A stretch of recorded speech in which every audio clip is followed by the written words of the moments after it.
안녕하세요. 결혼한 지 3년 만에 이혼을 결심한 30대 여성입니다. 사람마다 외모도 성격도 전부 제 각각이라지만 그래도 저는 제 자신이 유별나다고 생각해 본 적은 없어요. 대단한 구석도 없지만 그렇다고 모난 구석도 없다고 믿고요. 그런데 어머님과 부딪힐 때마다 어머님은 제가 이상한 거랍니다. 사고방식이 글렀다나요. 저도 남편만큼 배울 만큼 배웠고 남들처럼 멀쩡히 사회생활 잘만 하고 있는데 말해요. 그래서 내리게 된 제 결론은 그냥 저는 이 집이랑 안 맞는다였지요. 그리고 절이 싫으면 중이 떠나야지 어쩌겠어요? 그래서 이혼을 결심했습니다. 남편하고는 아는 선배의 소개로 만났고 소개받았을 당시 제 나이 30, 남편 나이 32이었어요. 선배는 부담 없이 만나보라고 했지만 남편이나 저나 둘 다 적은 나이가 아니었다 보니 솔직히 부담스러웠던 것도 사실이고요. 하지만 선배하고는 여러 가지로 얽혀있는 상황이다 보니 자리 자체를 거절할 상황도 못 되었네요. 아무튼 그리고 말이 나왔으니 말이지만 소개팅을 받던 시기 저는 결혼과 비혼의 갈림길에서 고민이 많았어요. 사실 친정부모님 두 분의 사이는 좋았지만 하루아침에 친할머니께서 이제 같이 살아야겠다며 저희 집으로 들어오셨고 그래서 졸지에 친정어머니가 10년 넘게 다니시던 직장을 관두시는 걸 보고는 여러 가지로 충격이 컸었거든요. 게다가 이후로도 친정어머니께선 친할머니 때문에 때로는 고모나 작은아버지의 부탁 때문에 많은 걸 이해하시고 포기하셔야 했는데 아무래도 그런 어머니를 보고 자라서 그런지 언젠가부터는 결혼하면 여자만 손해란 생각이 강해져 가더라고요. 하지만 막상 제가 성인이 되어 사회에 나와보니 저희 어머니와는 달리 또 많은 여자들이 결혼을 하고도 계속해서 자기 커리어를 이뤄나가는 거예요. 그래서 그때 뭐랄까, 사고방식이 올바른 남자를 만나면 가정도 이루고 내 커리어도 이어갈 수 있지 않을까. 그런 생각도 들더라고요. 한편으론 제가 너무 부정적으로 세상을 보나 싶기도 했고요. 아무튼 그렇게 생각이 복잡하던 시기에 소개받은 게 남편이었네요. 남편은 저와 마찬가지로 직장을 다니는 평범한 회사원이었어요. 외모라던가 그런 건 모난 구석 없이 제 눈에는 나쁘지 않았고요. 그리고 무엇보다도 대화를 나눠보니 말수가 많지는 않아도 자기 의견도 확실하고 줏대도 있는 게 마음에 들대요. 참고로 저 또한 우유부단한 성격은 아니다 보니 갈팡질팡하는 사람들을 보고 있으면 답답해서 아무튼 남편도 남편대로 제가 마음에 들었던 모양이에요. 첫 만남이 있고 나서 매주 주말마다 만나자고 해왔으니까요. 그리고 그렇게 저희는 대략 2달간의 탐색전 끝에 연애를 시작했습니다. 연애한 지 1년 만에 결혼까지 약속하게 되었고요. 참고로 저는 못해도 인연은 만나보고 싶었지만 남편이 아버님 연세를 들먹이며 하루라도 빨리 자리 잡는 모습을 보여드리고 싶다고 저를 졸라서 어쩔 수가 없었네요.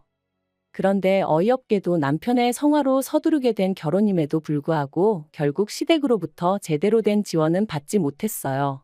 왜냐하면 어디 아픈 데도 없으신 아버님이셨는데 어머님께서 아버님의 건강을 핑계로 주시기로 하셨던 돈을 주지 않으셨으니까요. 그리고 말이 나왔으니 말이지만 어머님이 되시는 이유가 그럴듯하게 들리기라도 했으면 저나 저희 친정부모님도 속은 상했겠지만 그 정도로 실망하진 않았을 거예요. 사실 상견례 자리에서도 어머님께서는 남편 앞으로 1억은 너끈히 해주실 수 있다며 저더러 땡잡았네 어쩌네. 별의별 말씀을 다 늘어놓으셨습니다. 평생 여자라곤 모르고 가족하고 일밖에 모르던 아들이라며 요새 이런 남자가 어딨냐 그런데 재력까지 있으니 얼마나 대단하냐며 제가 운이 억수로 좋다 하셨지요. 그리고 어머님의 그런 아들 자랑 돈 자랑이 솔직히 곱게만 들렸던 건 아니에요. 시쳇말로 눈꼴 시리고 안 입고 왔죠. 제 눈에 안경이라 해서 남편과 결혼을 마음먹은 건 사실이지만 그래도 어머님이 나서서 계속 호들갑을 떠시니 어찌나 볼썽사납던지. 하지만 저도 그렇고 저희 친정부모님도 그저 떨떠름하게 웃는 것 말고는 아무것도 못했어요. 당시 친정아버지가 작은아버지의 부탁으로 돈을 빌려주셨는데 작은아버지 사업에 문제가 생기면서 저희 친정에서는 1억씩이나 해줄 만한 상황이 못 되었거든요.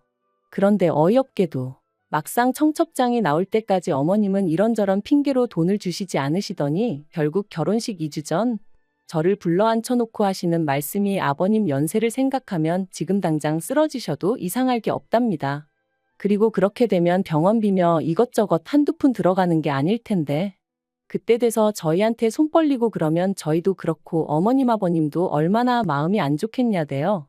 그래서 내린 결론이 당장 결혼하는데 뭐 딱히 지원해 줄 건 없고 살다가 사정 좋아지면 해주겠답니다. 그때는 솔직히 얼마나 어이가 없던지 분한 마음까지 들더라고요. 하루아침에 상황이 달라진 것도 아니고 그러면 최소한 상견례 때 예의는 갖춰주셨어야 하는 거 아닌가 싶었으니까요. 아무튼 결국 양가로부터 별다른 지원 없이 남편이 모아둔 돈과 제가 모아둔 돈 5천씩 반반 보태 그 돈으로 전세를 구했습니다. 서울이 아니었으니 다행이지 서울이었으면 어림택도 없었을 거예요. 그런데 문제는 결혼한 지 1년도 되지 않아 제가 임신을 했고 그러면서 회사를 관두게 되었어요. 사실 어떻게든 버텨보려고 했는데 입덧부터 시작해서 여러 가지로 출퇴근조차 어려운 상황이었거든요. 그리고 제가 다니던 회사는 내실이야 좋았지만 직원 수 자체는 10명 남짓의 소규모였다 보니 제가 제 몫을 제대로 해내지 못하면 안 되는 상황이었거든요. 그래서 결국 퇴사를 할 수밖에 없었는데 회사 대표부터 시작해서 같이 일하던 사람들이 더 안타까워하대요. 여담이지만 이때는 그래도 내가 인정받는 사람이긴 했구나 싶어 좀 기쁘기도 하더라고요. 아무튼 그런데 어이없게도 정작 제 퇴사를 알게 되신 어머님께서는 얼마나 노여워하셨는지 몰라요. 그것도 제 회사한테 노여워하신 게 아니라 퇴사를 했다는 사실에 노여워하셨어요.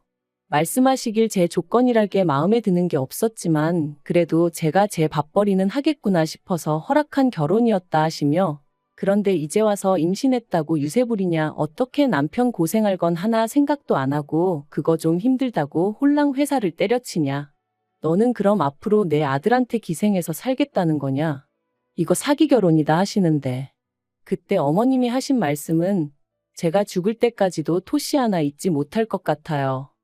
그래도 시간은 흘렀고 저는 눈에 넣어도 아프지 않을 딸아이를 낳았습니다. 솔직히 임신 사실을 확인했을 때부터 어머님은 당연히 제가 아들을 낳을 거라 믿으시는 눈치였지만 저는 아들이고 딸이고 전혀 신경 쓰지 않았어요. 그저 건강한 아이였으면 좋겠다는 거 그리고 굳이 보태자면 남편이 아닌 제 눈을 닮았으면 좋겠다는 정도였지요. 그런데 제가 딸을 낳고 나니 어머님이 임신 내내 주시겠다 하시던 조리원비도 못 준다셨습니다. 제가 당신이 부탁해서 애를 낳은 것도 아니고 좋아서 낳은 건데 왜 몸조리를 당신이 시켜줘야 하냐는 핑계를 대시면서 말해요. 하지만 계획보다 일찍 아이를 갖게 된 것도 남편이 아버님 돌아가시기 전에 손주 한번 안겨드리고 싶다 해서 가진 거였거든요. 어머님도 거의 똑같은 말씀을 하셨었고요. 그래서 이때부터는 어머님이 뭘 하시건 간에 말 그대로 콩으로 매주를 쓴다고 해도 믿지 않겠다 다짐을 했죠. 그런데 이런 상황을 알게 된 친정부모님께서 어이없다 하시더니 제 계좌로 500만 원을 보내주셨습니다. 이 돈으로 산후조리원에 가라시면서 말해요. 놀란 제가 이 큰 돈이 어디서 나셨냐 하니까 친정어머니 말씀이 친정아버지가 저 시집 갈 때 뭐 하나 못 해준 게 늘 마음에 걸린다며 옆 동네 아파트의 경비로 취직을 하셨다대요. 임신한 제가 걱정하느라 스트레스 받으면 어쩌냐며 저한테는 절대로 말하지 말라셨다면서요. 그 이야기를 듣는데 말 그대로 눈물이 쏟아졌어요. 돌이켜 생각해보면 남편하고 죽고 못 살 만큼 사랑한 것도 아닌데 이런 대접받고 살자고 친정부모님 가슴에 상처내가며 결혼을 했나 싶어가지고요. 하지만 지난날 후회한다고 뭐가 달라지는 것도 아니고 그냥 그렇게 한 10분을 꺽꺽 울어대며 전화기만 붙들고 있었던 것 같아요. 그런데 황당한 건 친정부모님한테 500을 받았다는 사실을 알고서는 남편이 했던 말이었습니다. 그렇지 않아도 자기도 너무 속상해서 산후조리원비로 어머님하고 크게 다퉜다며 어머님도 미안해하고 계신다더니 한다는 말이 어머님한테 한 번 기회를 드린다 생각하고 산후조리를 어머님한테 해달라고 하면 어떻겠냐대요. 그래서 제가 제정신이냐니까 산후조리를 꼭 집안인 다른 장소에 가서 해야 할 필요는 없지 않냐는 거예요. 그리고 덧붙이기를 대신 어머님한테는 산후조리를 도와주시는 거에 대한 감사한 마음으로 200만 원 정도만 드리면 서로 묵은 감정도 풀고 여러모로 좋지 않겠냐는데 아무리 애 아빠라지만 뭐 이런 인간이 다 있나 싶었죠. 그래서 말 그대로 남편한테 네가 사람이냐 그러고는 욕을 퍼부었어요. 산후조리원 일로 남편이고 시댁이고 정이 있는 대로 떨어졌고 이후로 남편과는 애 때문에 산다는 마음으로 살았습니다. 어머님은 저에게 사과 비슷한 말 한마디조차 하신 적도 없으셨고, 저를 볼 때마다 애 키우는 게 유세냐, 남들은 돈도 벌고 애도 키우고 다 하더라. 그리고 그럴 때면 저도 언젠가부터 그럼 어머님이 애 봐주실 거냐 따지고 들고, 솔직히 봐주신다고 해도 맡길 생각도 없었지만 봐줄 생각도 없으신 분이 애도 키우고 돈도 벌어오라 타박을 하시니 저도 못할 말이 없더라고요. 그리고 이런 대화가 오갈 때마다 남편은 제 편을 들어주지 않았어요. 저더러 너도 이제 엄마니까 어머님 마음을 좀 이해해드릴 수는 없냐, 그런 식이었죠.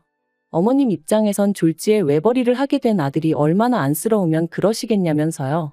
저는 남편이란 사람 하나만 믿고 결혼한 건데, 그리고 제가 일을 안 하고 싶어서 안 하고 있던 것도 아닌데 남편이 계속해서 어머님을 이해하라고만 하니 얼마나 섭섭했는지 모릅니다. 그런데 사람이 죽으란 법은 없다고 그 무렵 생각지도 못한 연락을 한 통 받았어요. 그건 바로 전에 일하던 회사 대표로부터 온 전화였죠. 저더러 어떻게 지내는지 묻더니 혹시 이직했냐대요. 저는 씁쓸히 웃으며 아이 때문에 아직은 어디 다닐 형편이 못 된다 했습니다. 그랬더니 그러면 아이 문제만 해결되면 복직할 수 있는 건지 묻더라고요. 대표가 말하길 회사가 다른 회사에 흡수합병이 되었고 그로 인해 사내 어린이집도 이용할 수 있게 되었답니다. 그리고는 늘 성실하고 열심히 일하던 제가 하루아침에 임신 때문에 관둔 게 늘 마음에 걸렸다는 거예요. 그래서 사내 어린이집 얘기가 나오자마자 저한테 연락해봐야겠다는 생각뿐이었다면서, 참고로 대표 또한 애엄마였기에 제 마음을 헤아려 준 게 아닌가 싶어요.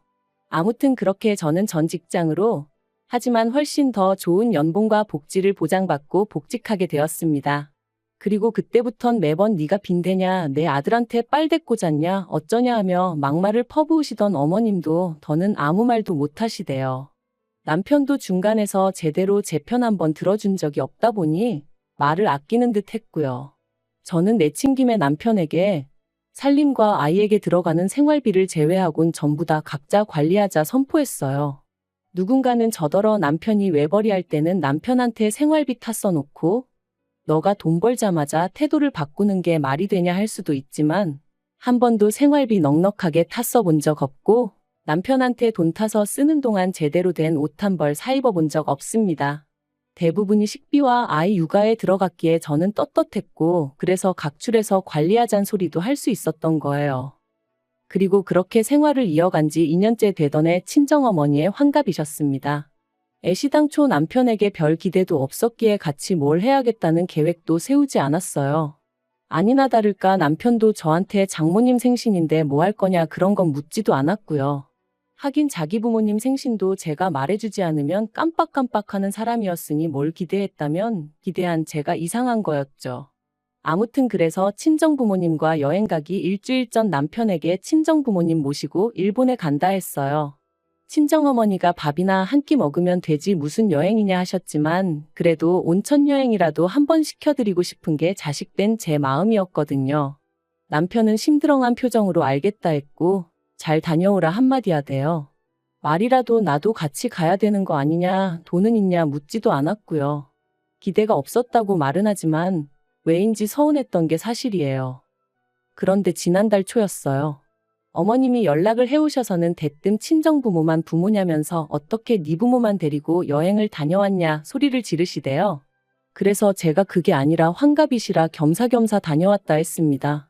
그리고는 어머님이 혹시 걱정하실까봐 드리는 말씀인데 어머님 아들 돈은 1원 한 푼 쓰지 않았다 했죠.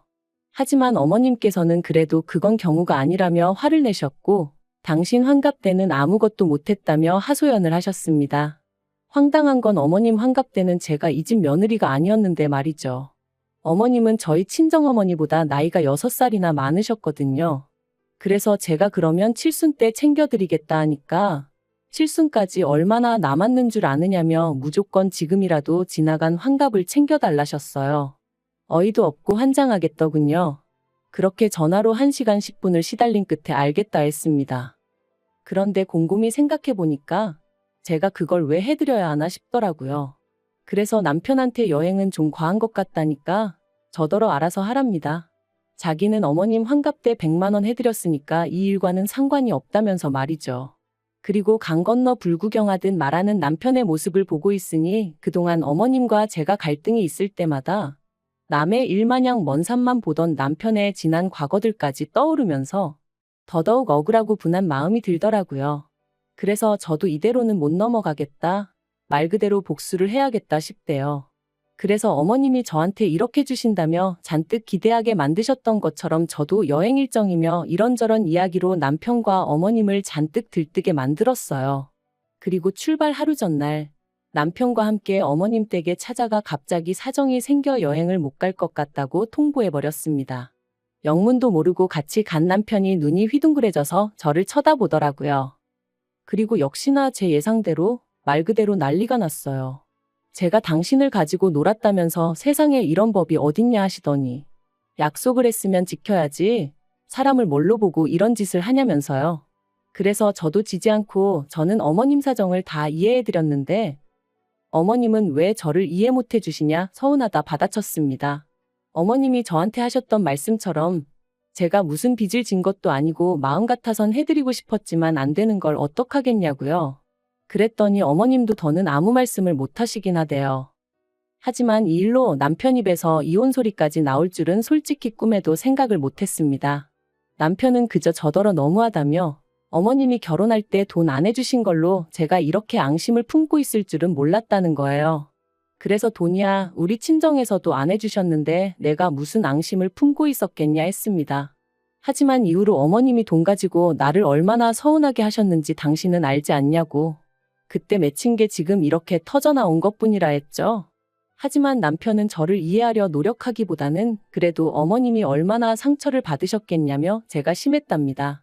그리고 그런 남편과 저도 더는 대화하고 싶지 않아 마음대로 생각하라 했는데 남편이 친정부모님과 여행하면서 든 돈이 얼마냐며 그 돈하고 똑같은 액수로 어머님한테 드리래요.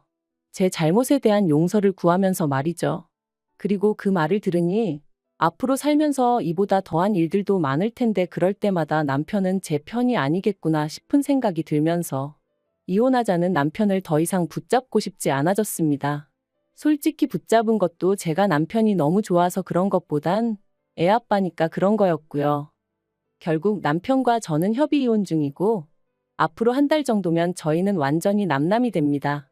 앞으로 혼자 아이를 키우며 살 생각을 하면 솔직히 눈앞이 깜깜하기도 하지만 그래도 정서적으로나 경제적으로나 뭐 하나 의지하기 힘든 사람과 부대끼며 사는 것보단 혼자가 낫겠다는 확신이 있거든요. 그리고 엄밀히 말하면 저를 아껴주는 부모님과 직장 동료들 친구들이 있으니 저는 혼자가 아니죠. 잘 살 수 있을 거라 믿어요.